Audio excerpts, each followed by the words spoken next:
Estamos de volta com Família na Real pela TV Cidade Verde, canal 5.2. Hoje eu recebo a servidora pública Jaqueline de Araújo, mãe do Gabriel, um garoto com altas habilidades, e ela está aqui dividindo com a gente os desafios e conquistas que envolvem esse amor materno. E Jaque, mais uma vez eu queria te agradecer por estar aqui conosco.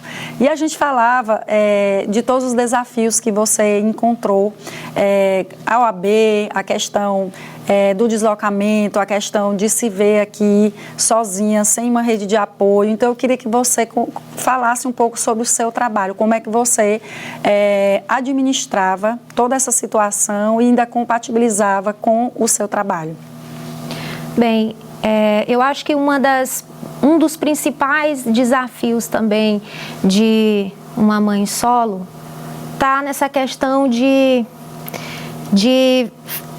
flexibilizar o trabalho com a maternidade e com a questão dos cuidados do lar ou outra atividade que ela faz, né? No meu caso, eu estudo para concurso, apesar de já ter passado na OAB, mas também estou tentando angariar outros sonhos. Sim. Mesmo com a maternidade sendo um desafio diário para mim. E eu encontrei no meu ambiente de trabalho empatia, encontrei acolhimento, e isso foi fundamental assim, na minha trajetória como mãe solo com o Gabriel. E é meio que impossível eu desvencilhar a minha vida pessoal do minha vida profissional, porque lá que eu tive esse apoio, o que me impulsionou para frente, né, para continuar mantendo as despesas de casa, porque eu assumi ali a questão de prover o meu lar, né, e eu encontrei esse acolhimento e sensibilidade, principalmente de mulheres. E eu queria aqui também falar, né, da minha chefe, que até hoje é a minha chefe, doutora Carla Iasca. Doutora Carla Iasca, ela me deu muito apoio desde o início. A gente teve uma conversa no gabinete dela de mãe para mãe. Deixar claro aqui para os nossos telespectadores que a doutora Carla é a nossa defensora geral e a Jaqueline trabalha com ela e teve esse apoio e ela quer estar contando essa história para a gente. A doutora Carla Iasca, ela é uma pessoa muito humana. Sim. Né? E olhar para ela, ver ela ocupando espaço de poder, não deixa de ser uma inspiração, mas para além dessa questão profissional, ela é um exemplo de mãe, né, de força feminina e sempre ajudando outras mulheres. Eu fui uma dessas mulheres ajudadas por elas naquele momento que eu tanto precisei. Como eu havia dito, eu não tinha apoio familiar. E eu fui encontrar esse apoio também no ambiente de trabalho. Então, conversei com a doutora Carla, contei para ela o que estava acontecendo comigo. No princípio, eu tive aquela vergonha de chegar e dizer tudo o que estava acontecendo. Eu tinha vergonha de pedir ajuda, mas é necessário a gente reconhecer que precisa de ajuda, Sim. Porque ninguém consegue caminhar sozinho. Todos nós precisamos, além do combustível maior que é a fé, nós precisamos uns dos outros.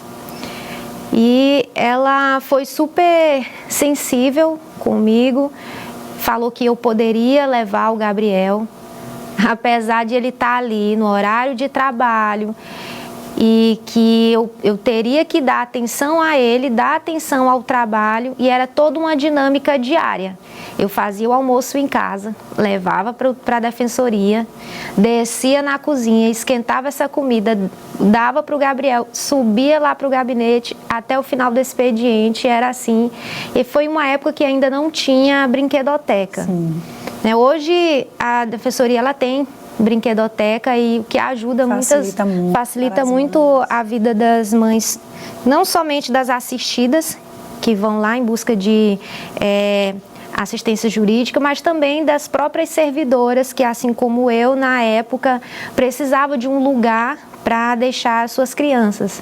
Mas nessa época não tinha brinquedoteca, então o Gabriel ele acabava ficando sentado assim ao meu lado e ele mexendo no computador.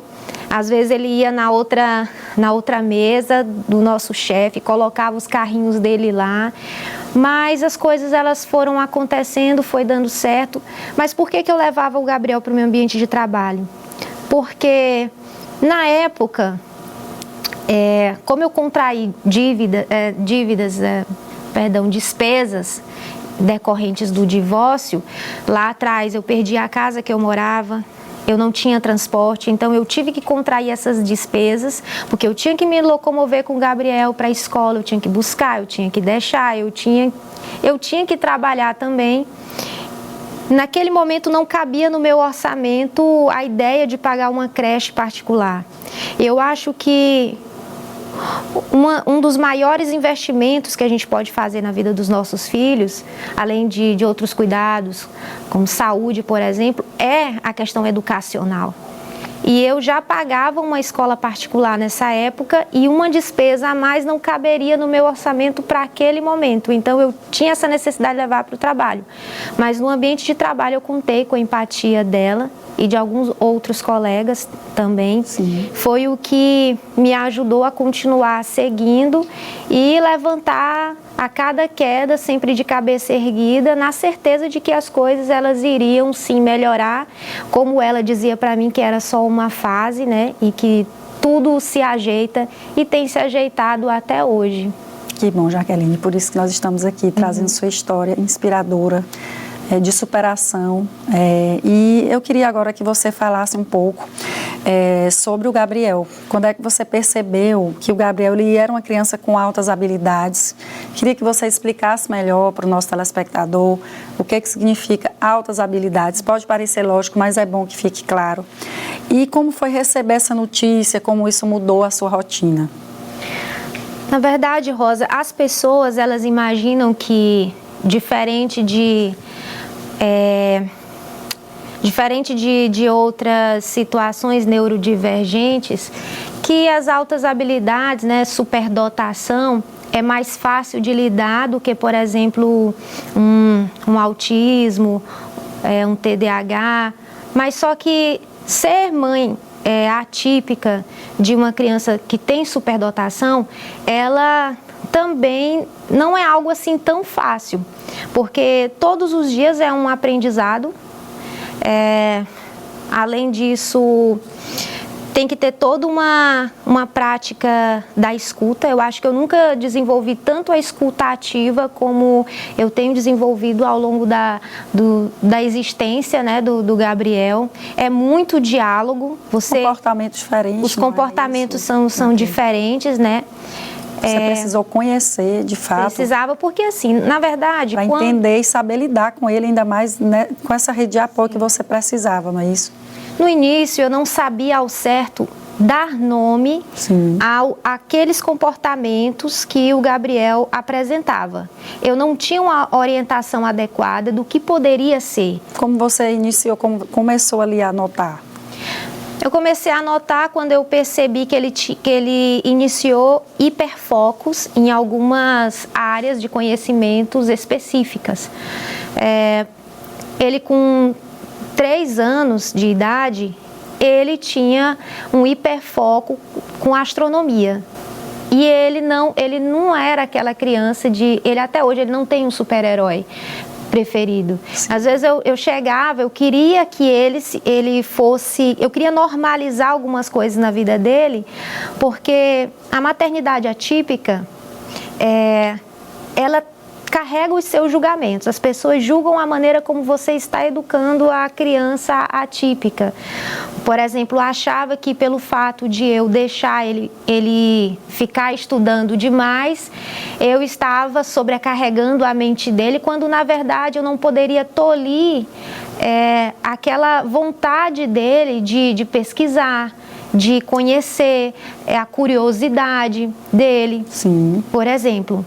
Mas quando ele tinha 3 anos, Eu percebi que ele tinha hiperfoco em astronomia, ele gostava do sistema solar. Também percebi que ele tinha uma tendência a aprender novas línguas, como ele domina o inglês bem. E aí eu comecei a investigar o que poderia ser. Num primeiro momento eu pensei, será que o Gabriel tem autismo? Porque eu confundia, eu não tinha orientação, não tinha informações corretas. E antes ainda era pior do que hoje. Hoje nós temos esse acesso muito maior. Sim, eu não tinha acesso à informação. Eu não tinha acesso, por exemplo, à informação de que existia uma instituição pública que atenderia às necessidades dele, que desenvolveria ainda melhor as capacidades dele, as habilidades dele, as capacidades cognitivas, sensoriais, enfim. Eu não sabia onde procurar, como procurar, quando procurar. Será que esse é o momento? Eu deixo mais para frente? Ou isso é normal? Talvez ele só está um pouco à frente das outras crianças da idade dele. Eu estava cheia de dúvidas ainda quanto a isso.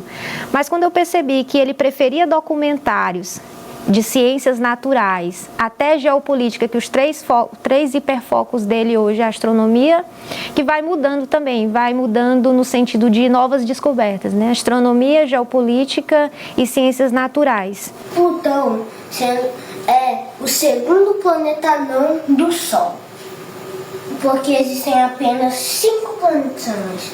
E Plutão foi descoberto em 1930. E gente, uma coisa impressionante sobre Plutão é que ele foi um planeta por simplesmente 76 anos. Então fui percebendo que ele tinha um potencial e eu queria que ele desenvolvesse aquele potencial, mas eu também tinha a questão econômica. Limitações. Porque eu falava assim, mas como é que eu vou investir se eu não tenho condições financeiras para isso?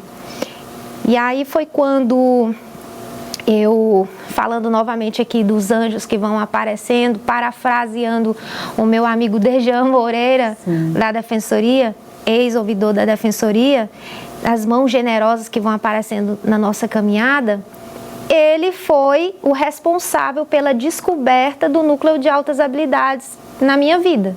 Eu não sabia que tinha um núcleo de altas habilidades, superdotação, e que esse era o lugar onde iria complementar os conhecimentos dele, já que na educação infantil não era possível, até porque não existe um preparo profissional especializado para atender esse público. Ainda as escolas, tanto públicas como particulares, elas têm dificuldade para dar uma atenção específica para esse público.